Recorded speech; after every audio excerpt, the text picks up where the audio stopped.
Breaking news చూస్తున్నాం. Karimnagar municipal corporation mayor పీఠంలో ఉత్కంఠ కొనసాగుతూనే ఉంది. మొత్తం 66 డివిజన్లలో బీజేపీ 30 స్థానాలు గెలుచుకోగా కాంగ్రెస్ 14, బీఆర్ఎస్ 9, స్వతంత్రులు 8, MIM 3, All India Forward Bloc 2 స్థానాల్లో విజయం సాధించాయి. దీంతో ఎన్నికల్లో ఏ పార్టీకి స్పష్టమైన మెజారిటీ రాలేదు. అయితే స్వతంత్రుల మద్దతుతో మేయర్ పీఠాన్ని బీజేపీ కైవసం చేసుకునేందుకు బీజేపీ ప్లాన్ చేయగా ఫార్వర్డ్ బ్లాక్ పార్టీ నుంచి గెలిచిన అభ్యర్థి షాక్ ఇచ్చింది. ఈ క్రమంలో మంత్రి పొన్నం ప్రభాకర్ స్పందిస్తూ కరీంనగర్ కార్పొరేషన్ మేయర్ పీఠం పోటీలో తాము కూడా ఉన్నట్లు ప్రకటించారు. తమది రాజకీయ పార్టీ అని చివరి వరకు ప్రయత్నం చేస్తామని అనడంతో మేయర్ పీఠంపై మరింత ఉత్కంఠ పెరిగింది.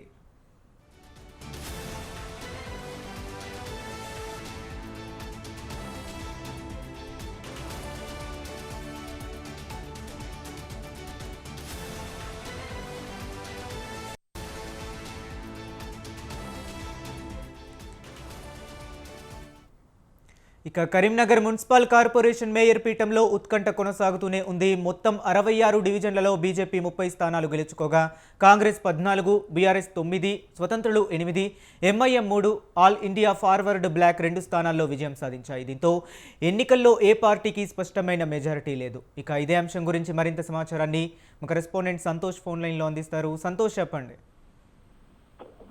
కరీంనగర్ మున్సిపల్ కార్పొరేషన్ రాజకీయాలు అయితే ఒక హై వోల్టేజ్ డ్రామాను అయితే తలపెడుతున్నాయి.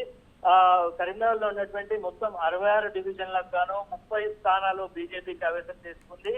అదే విధంగా ఇండిపెండెంట్ అభ్యర్థులు, ఆల్ ఇండియా ఫార్వర్డ్ బ్లాక్ అభ్యర్థులు, కాంగ్రెస్ అభ్యర్థులు అయితే ఇప్పటికే ఇటు క్యాంపు రాజకీయాలుగా చూసుకున్నట్లయితే మాత్రం నిన్నటి వరకు కూడా ఒక కరీంనగర్ మున్సిపల్ కార్పొరేషన్ లో ఒక ఉత్కంఠ వాతావరణం అయితే నెలకొంది.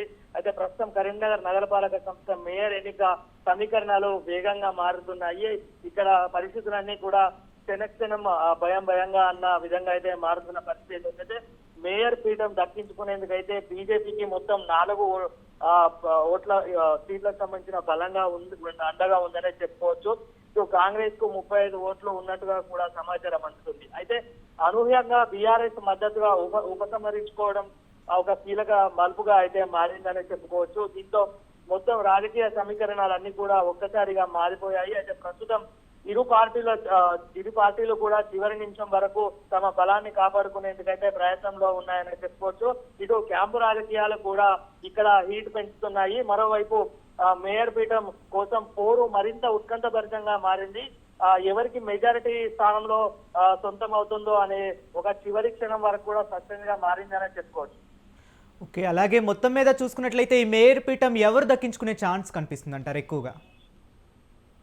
కరీంనగర్ మున్సిపల్ కార్పొరేషన్ లో ముందు నుంచి కూడా అంటే సర్వేలు చెప్తున్న విధంగా అయితే అన్ని సర్వేల ప్రకారం అయితే బీజేపీ పార్టీ నుండి అధిక సీట్లు కైవసం చేసుకొని మేయర్ పీఠాన్ని దక్కించుకునే అవకాశాలు ఉన్నాయనేది సర్వేలు కూడా వచ్చాయి. అంతేకాదు అయితే లాస్ట్ మూమెంట్ లో చూసుకుంటే ఇటు క్యాంపు రాజకీయాలు ఒక్కసారిగా రాష్ట్రంలో పీటెక్కిచ్చాయి. కరీంనగర్ కు సంబంధించిన మున్సిపల్ కార్పొరేషన్ లో ఇటు జగిత్యాల మరియు జగిత్యాలకు సంబంధించినటువంటి మున్సిపాలిటీకి సంబంధించినటువంటి ఒక ఈ రాజకీయ కోణం కూడా ఒక్కసారిగా ఉమ్మడి కరీంనగర్ జిల్లా వైపు రాజకీయం అంతా కూడా రాష్ట్ర వ్యాప్తంగా కూడా ఉమ్మడి కరీంనగర్ జిల్లా వైపు చూస్తుంది.